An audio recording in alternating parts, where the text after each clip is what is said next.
Je souhaiterais aujourd'hui partager avec vous un message intitulé « L'espoir vient du ciel ». Le passage biblique d'aujourd'hui est tiré de 2 Rois 7, 3 à 8. Lisons-les ensemble. Il y avait à l'entrée de la ville 4 lépreux qui se dirent l'un à l'autre, « Pourquoi rester ici jusqu'à notre mort? Si nous envisageons d'entrer dans la ville, la famine y règne et nous mourrons. Mais si nous restons ici, nous mourrons aussi. Allons nous livrer dans le camp des Syriens. S'ils nous laissent vivre, nous vivrons, et s'ils nous font mourir, nous mourrons. » Ils partirent donc au crépuscule pour se rendre au camp des Syriens. Lorsqu'ils arrivèrent à l'entrée du camp, il n'y avait personne. En effet, le Seigneur y avait fait entendre un bruit de chars et de chevaux, le bruit d'une grande armée, et ils s'étaient dit l'un à l'autre. Le roi d'Israël a enrôlé contre nous les rois des Hittites et ceux des Égyptiens pour venir nous attaquer. Ils s'étaient levés et avaient pris la fuite au crépuscule, en abandonnant leurs tentes, leurs chevaux et leurs ânes. Le camp était resté tel quel. Ils s'étaient enfuis pour sauver leur vie. Arrivés à l'entrée du camp, les lépreux pénétrèrent dans une tente, mangèrent et burent. Ils en emportèrent aussi de l'argent, de l'or et des habits qu'ils allèrent cacher. Ils revinrent, pénétrèrent dans une autre tente et en emportèrent des objets qu'ils allèrent cacher. Actuellement, nous traversons tous une période difficile. Cependant, peu importe à quel point les circonstances semblent désespérées, nous pouvons avoir de l'espérance si nous regardons à Jésus sur la croix. Même au milieu des souffrances, nous devons lever les yeux et contempler sans relâche l'espérance qui nous attend demain. C'est cela, la véritable foi. Lorsque nous portons l'espérance dans notre cœur et avançons avec foi, Dieu utilise cette espérance pour accomplir des miracles dans notre vie. Tout d'abord, parlons de l'espoir vient du ciel. Chers bien-aimés, l'espoir vient d'en haut, il vient du ciel. Peu importe la grandeur des épreuves que nous traversons, si nous tournons nos regards vers Dieu, nous pouvons garder l'espérance. Dans 2 Rois 7, nous voyons qu'Israël traversait une crise majeure. Ils furent soudainement envahis par une armée étrangère. Le roi d'Aram marcha contre Israël avec une immense armée et assiégea complètement la ville de Samarie. Les jours passèrent, une semaine s'écoula, puis un mois, et toutes les réserves de nourriture s'épuisèrent. La famine dans la ville atteignit un point critique. La situation était si désespérée que les Israélites en vinrent à vendre des têtes d'âne à prix exorbitant, alors qu'ils ne les mangeaient jamais en temps normal. Même les excréments de pigeons étaient vendus à prix d'or. Un jour, alors que le roi marchait dans la ville, une femme vint en courant vers lui et s'écria « Nous sommes affamés au point de mourir. Alors, mon voisin et moi avons fait un pacte. Aujourd'hui, nous mangerons ton fils, et demain, nous mangerons le mien. Hier, j'ai donné mon fils et nous l'avons mangé. Mais aujourd'hui, c'est au tour de mon voisin de donner son fils, et il l'a caché. Ô roi, rends-nous justice. » En entendant ces paroles, le roi fut plongé dans un profond désespoir. Son cœur fut rempli d'amertume et il se mit à accuser Dieu. Alors, le roi convoqua ses serviteurs et ordonna « Dieu nous a abandonnés. Nous n'avons plus besoin d'un prophète. Allez chercher Élisée et tranchez-lui la tête. » Ainsi, le roi envoya des messagers pour exécuter Élisée. Mais au même moment, Élisée, inspiré par le Saint-Esprit, savait déjà que le roi avait envoyé des hommes pour le tuer. Lorsque les émissaires du roi arrivèrent, Élisée proclama le message que Dieu lui avait donné. Cher bien-aimé, quel était ce message de Dieu? Dans 2 Rois 7:1, il est écrit « Élisée dit, écoutez la parole de l'Éternel. Ainsi parle l'Éternel. Demain, à cette heure-ci, à la porte de Samarie, on vendra une mesure de fleur de farine pour un sicle, et 2 mesures d'orge pour un sicle. » Quelle incroyable déclaration d'espoir! Humainement parlant, cela semblait totalement impensable. Dans une situation où les têtes d'âne et même les excréments de pigeons étaient vendus à prix d'or. Comment pouvait-on croire que, dès le lendemain, la farine et l'orge seraient vendus à bas prix en abondance? Mais Dieu est celui qui nous donne toujours de l'espérance. Dans Jérémie 29:11, il est écrit « Car moi, je connais les projets que j'ai formés sur vous, dit l'Éternel. Des projets de paix et non de malheur, afin de vous donner un avenir et de l'espérance. » Avec un tel Dieu à nos côtés, nous pouvons traverser toutes les vallées du désespoir. Deuxièmement, parlons de saisis l'espoir et avance. Ce qui est fascinant dans ce récit, c'est que le lendemain, comme Dieu l'avait annoncé, il y eut une abondance de nourriture. Mais ceux qui en profitèrent les premiers furent 4 lépreux. Pourquoi? Parce qu'ils avaient choisi de s'accrocher à l'espérance, même dans une situation désespérée. Non loin de la ville de Samarie vivaient 4 lépreux. Jusqu'alors, ils survivaient grâce à la nourriture qu'on leur apportait de la ville. Mais lorsque les vivres s'épuisèrent, ils se retrouvèrent eux aussi condamnés à mourir de faim. Le lépreux était une personne brisée, rongée par la maladie. Ses doigts étaient mutilés, son visage défiguré. Il était rejeté, exclu et condamné à une vie de misère et de solitude. À cette époque, les lépreux étaient chassés de la ville et ne pouvaient ni vivre avec leur famille, ni espérer un avenir meilleur. Ils mendiaient pour survivre. Leur situation était sans issue, et l'espoir semblait totalement inexistant. Mais malgré cela, ils refusèrent d'abandonner. Ils décidèrent de chercher activement une solution pour survivre. Comment pouvons-nous surmonter cette crise? Ils se réunirent, discutèrent et finirent par prendre une décision radicale. Si nous retournons dans la ville, nous mourrons de faim. Si nous restons ici, nous mourrons également. Il ne nous reste qu'une seule option. Nous devons aller dans le camp des Araméens. C'est une question de vie ou de mort. Nous allons tenter notre chance. Cependant, aller dans le camp ennemi ne leur garantissait en rien la survie. Il était très peu probable que les soldats araméens les épargnent. Mais il y avait là une lueur d'espoir. Il y avait de la nourriture, des vêtements et des ressources. Alors, ils se dirent: que nous vivions ou que nous mourions, marchons vers l'espérance. Et si nous devons mourir, mourons en espérant. Ils s'accrochèrent à la moindre parcelle d'espoir, et cela réjouit le cœur de Dieu. Chers bien-aimés, Dieu marche avec ceux qui choisissent l'espérance et il accomplit des miracles à travers eux. Lorsque ces 4 lépreux, bien que n'ayant qu'un mince espoir, décidèrent d'avancer, Dieu les utilisa pour sauver Israël. Il en est de même pour nous. Lorsque nous décidons de faire confiance à Dieu et de nous accrocher à l'espérance, Dieu décide à son tour de nous secourir et de nous bénir. Dieu n'a pas sauvé la ville de Samarie à travers de grands érudits, des hommes de pouvoir, ni par l'or et l'argent. Il a décidé de délivrer Israël à travers ces 4 lépreux, qui, malgré leur situation désespérée, ont choisi de s'accrocher à l'espérance et d'avancer.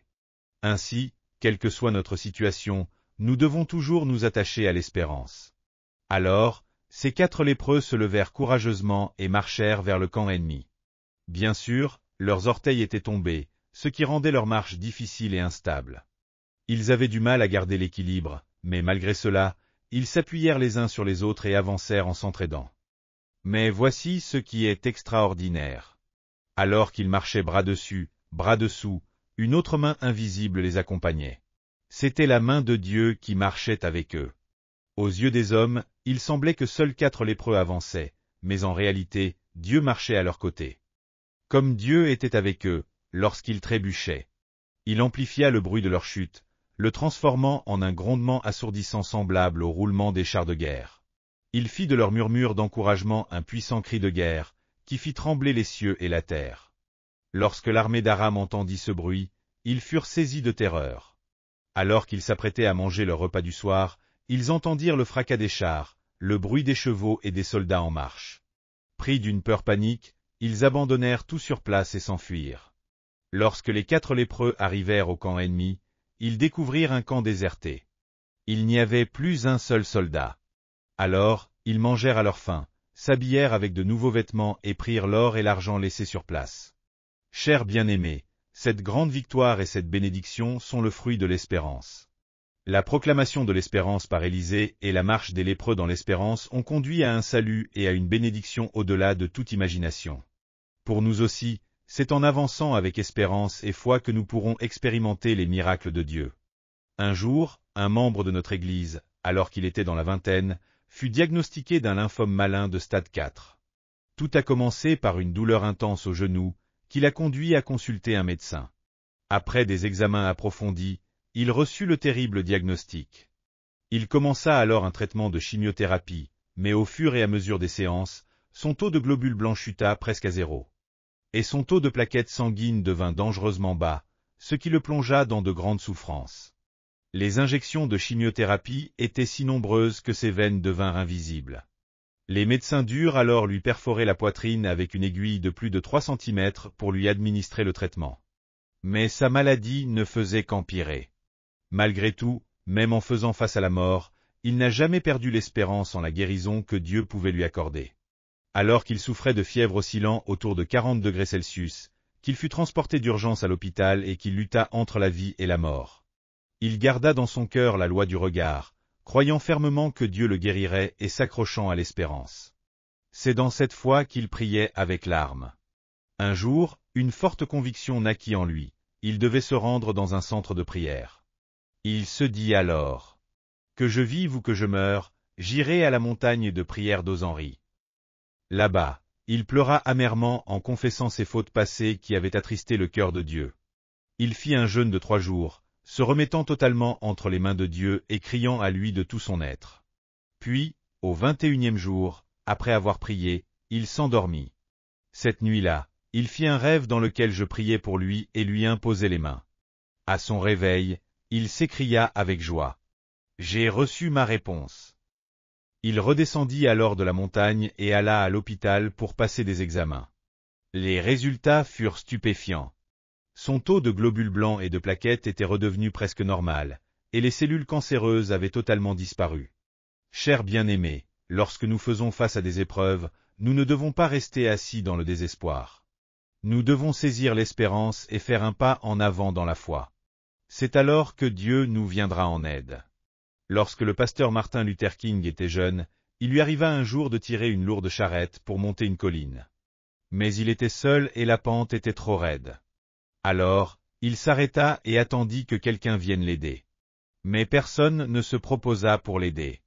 Finalement, il décida de continuer à tirer la charrette, même seul. Alors qu'il luttait avec difficulté, des passants commencèrent un à venir l'aider. C'est ainsi qu'il comprit une grande leçon de vie. Si nous avons besoin d'aide, nous devons d'abord nous mettre en action. Chers bien-aimés, si nous restons inactifs dans nos épreuves et que nous nous contentons d'attendre la mort, personne ne viendra nous secourir. Mais si nous saisissons même la plus petite corde d'espérance et faisons un pas de foi, Dieu marchera à nos côtés. L'écrivain chrétien Max Lucado a dit « Il faut lever le bâton pour que la mer s'ouvre. Il faut faire le tour de Jéricho pour que les murailles tombent. Il faut toucher le vêtement de Jésus pour qu'il s'arrête et nous regarde. Si nous saisissons l'espérance et avançons par la foi, Dieu agira. Il ouvrira la mer devant nous et fera tomber les murailles. Ainsi, lorsque vous traversez des épreuves, ne soyez pas découragés. Croyez fermement en Dieu, saisissez l'espérance, priez et avancez. Alors, Dieu marchera avec vous et manifestera sa gloire dans votre vie. Troisièmement, parlons de Jésus, celui qui nous donne l'espérance. Lorsque Dieu proclame un message d'espérance, notre réaction est essentielle. Quand Dieu donna une parole d'espérance, Élisée l'accepta avec foi. Bien que les circonstances visibles semblaient totalement désespérées, il crut néanmoins à la parole du Dieu Tout-Puissant. Il en est de même aujourd'hui. Lorsque Dieu nous donne un message d'espérance, nous devons l'accepter par la foi. Lorsque nous croyons en la parole de Dieu, nourrissons un rêve et prions avec ferveur, Dieu marche avec nous et manifeste ses miracles dans notre vie. Lorsque j'ai été atteint de tuberculose, j'avais 17 ans. Chaque jour, je toussais et crachais du sang. La mort me paraissait imminente, et je ne voyais aucun espoir. Mais au cœur de ce désespoir, j'ai entendu l'évangile de Jésus-Christ et une lueur d'espérance a jailli en moi. Si Dieu est vivant, il peut encore accomplir des miracles aujourd'hui et me guérir. Cette espérance a pénétré mon cœur, et j'ai décidé de m'y accrocher et de lutter pour vivre. Si, à cette époque, j'avais choisi le désespoir, je ne serais pas ici aujourd'hui. Chers bien-aimés, même si Dieu nous parle d'espérance, si nous ne croyons pas et ne l'acceptons pas, nous ne verrons jamais ces miracles. Lorsqu'Élisée proclama le message d'espérance que Dieu lui avait donné, le commandant du roi refusa de croire et rejeta cette parole. Il déclara avec incrédulité. Même si l'Éternel ouvrait des fenêtres dans le ciel, une telle chose pourrait-elle arriver? Dieu entendit ces paroles de doute et répondit par l'intermédiaire d'Élisée. Tu le verras de tes yeux, mais tu n'en mangeras pas. Et la parole de Dieu s'accomplit exactement. Lorsque le peuple se précipita vers le camp araméen pour s'emparer des provisions, le commandant fut piétiné à la porte de la ville et mourut. Chers bien-aimés, nous devons impérativement choisir l'espérance. Peu importe la profondeur de notre désespoir, si nous venons à Jésus-Christ et nous prosternons au pied de la croix, nous trouverons l'espérance. Sur la croix, Jésus a payé pour nos péchés, il a effacé notre honte, il a pris sur lui nos maladies, il a brisé la malédiction et la pauvreté, il a vaincu la mort. Ainsi, quiconque est en Christ peut avoir de l'espérance. Lorsque nous saisissons l'espérance et prions avec foi, Dieu agit puissamment à travers elle. Même si nous sommes faibles et insignifiants comme ces lépreux, si nous gardons l'espérance dans notre cœur, Dieu marchera avec nous à travers cette espérance. Et notre lendemain sera meilleur que notre aujourd'hui, notre mois prochain meilleur que ce mois-ci, et notre année prochaine meilleure que cette année. En regardant en arrière sur mon ministère, je réalise que la mission que Dieu m'a confiée était d'être un messager de l'espérance. Il m'a dit, développe la quintuple évangile, la triple bénédiction et la spiritualité de la 4e dimension pour donner de l'espérance aux gens. Ces 3 enseignements sont des messages d'espérance. Dieu m'a commandé de commencer avec l'espérance et de terminer avec l'espérance. Ainsi, j'ai prêché ce message d'espérance en Corée et dans le monde entier. Chers bien-aimés, à cause de la croix de Jésus, nous pouvons avoir de l'espérance en toutes circonstances. Dans cette vie, nous devons constamment lutter contre le découragement et le désespoir. Pour surmonter cela, nous devons fixer nos regards sur la croix et choisir de toujours penser avec espérance. Quand nous regardons à la croix de Jésus, nous pouvons rêver avec espérance.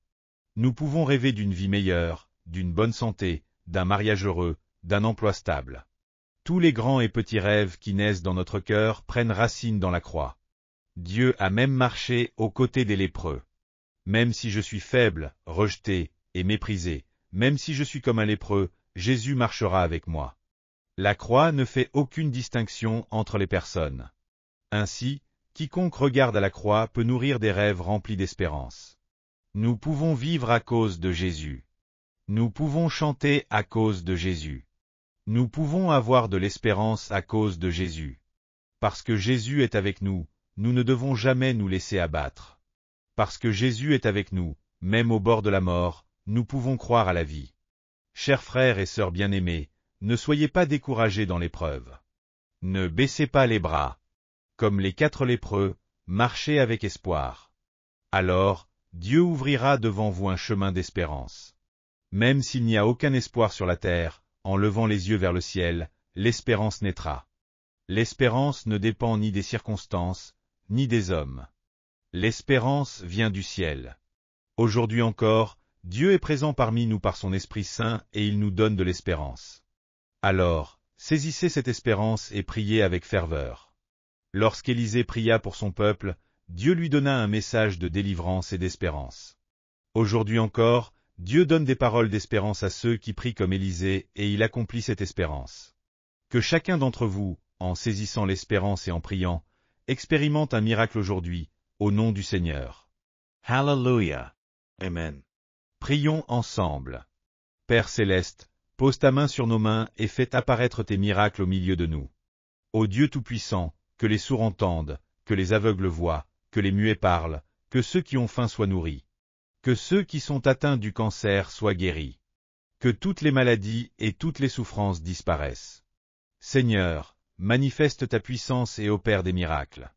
Si des familles sont accablées par des problèmes et des souffrances, Seigneur, ôte la douleur de leur foyer, résous toutes leurs difficultés et permets qu'un jour de joie arrive. Au nom de Jésus-Christ de Nazareth, par le précieux sang de Jésus, nous déclarons avec autorité. Esprit ennemi, quitte ce lieu. Quitte ce lieu.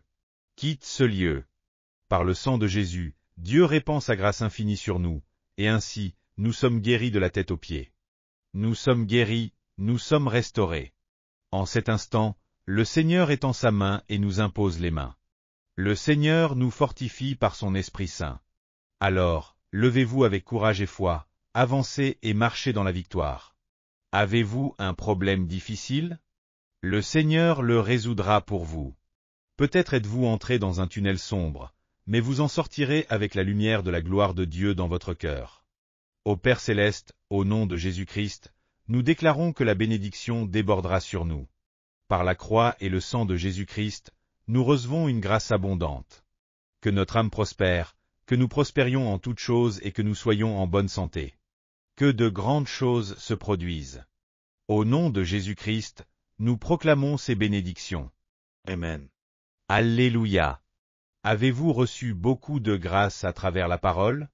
Je vous bénis de tout mon cœur au nom du Seigneur pour que vous soyez de plus en plus armés de la parole de Dieu et remplis du Saint-Esprit, afin que vous meniez une vie victorieuse dans ce monde.